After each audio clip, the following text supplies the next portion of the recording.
In our last video, we talked about the science of sleep, why it's so important, what happens when we don't get enough, and how researchers have been uncovering sleep secrets over the years.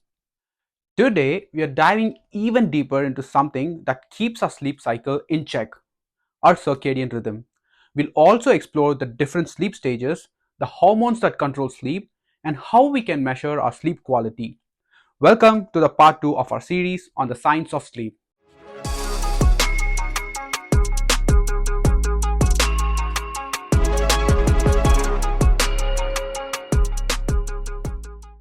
Now, quick disclaimer, everything I have shared here isn't my personal advice or expert. It's all based on what I've read in the book and from research on sleep science.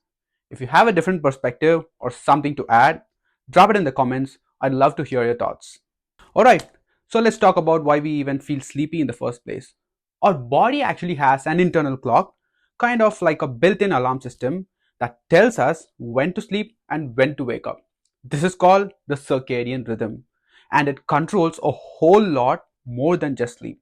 It also regulates hormone production, digestion, body temperature, and even how alert or sluggish we feel throughout the day. The name circadian comes from the Latin circa, meaning about, and dies, meaning a day, which is exactly how long the cycle runs. Scientists also call this process C because, of course, science loves fancy names. Now, what actually controls this internal clock? Light.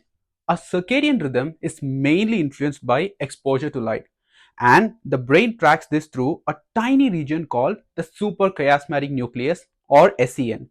Because let's be honest, no one wants to say suprachiasmatic nucleus 5 times fast. It's a cluster of about 20,000 neurons sitting in the hypothalamus, and its job is to track light levels and tell our body when it's time to be awake or asleep.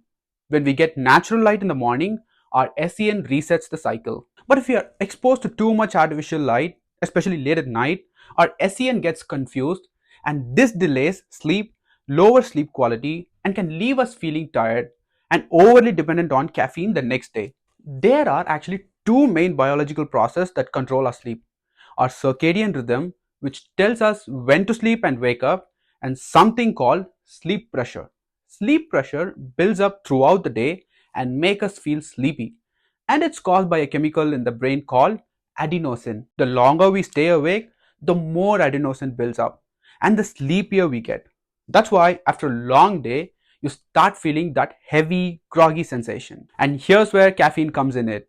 It actually blocks adenosine, which is why coffee helps us stay awake and even when we should probably be getting some rest. Ideally, our circadian rhythm and sleep pressure work together. Our body releases melatonin at night while adenosine builds up, so we feel naturally tired. But when they get out of sync, like from jet lag, late night screen time, or too much caffeine, it can mess with your sleep. Now, let's talk about how we actually fall asleep. There's something called the flip flop switch in our brain that helps transition us from wakefulness to sleep. It's controlled by a neurotransmitter called orexin, which keeps us awake. If this switch doesn't function properly, it can lead to conditions like narcolepsy, where people suddenly fall asleep at random times. Imagine just dozing off in the middle of a conversation. Probably not ideal, right? Once we are asleep, we don't just stay in one steady state. Our sleep hormones in cycles moving through 4 different stages about 4 to 5 times per night. The first 3 stages are non-REM sleep. The first stage is super light sleep, lasts just a few minutes, and if someone wakes you up, you probably say, I wasn't even sleeping, even though you were. Stage 2 is still light sleep, but your brain starts producing some sleep spindles, tiny bursts of activity that actually helps with learning and memory. Then there's stage 3, which is deep sleep. This is the most restorative stage where your body repairs itself, strengthens the immune, and consolidates memories. After deep sleep, we enter REM sleep, rapid eye movement sleep. This is where dreaming happens. And fun fact, our brain is almost as active during REM sleep as it is when we are awake. This stage is super important for emotional processing, learning, and memory. So every sleep cycle lasts about 90 to 110 minutes, and in the first half of the night, we get more deep sleep, while the second half is mostly REM sleep. That's why if we don't complete enough full cycles, We wake up, feel groggy, that annoying state called sleep inertia. Speaking of dreams, scientists believe they play a huge role in processing emotions, consolidating memories, and making sense of our experiences. And here's something: during dreams, the prefrontal cortex, which controls logic and reasoning, basically shuts down. That's why dreams can be so bizarre and make absolutely no sense. Meanwhile, the amygdala, the brain's emotional center, is super active, which explains why dreams are often so intense. Now, sleep isn't just about feeling rested, it's also controlled by hormones. Melatonin is the main sleep hormone. It lowers body temperature and signal that it's time to sleep. Cortisol, on the opposite, is the stress hormone that peaks in the morning to help wake us up. There's also serotonin, which regulates mood and converts into melatonin at night, and human growth hormone, which is released during sleep to help repair muscles and tissues. Then we have adrenaline, which can actually prevent deep sleep if you're too stressed before bed.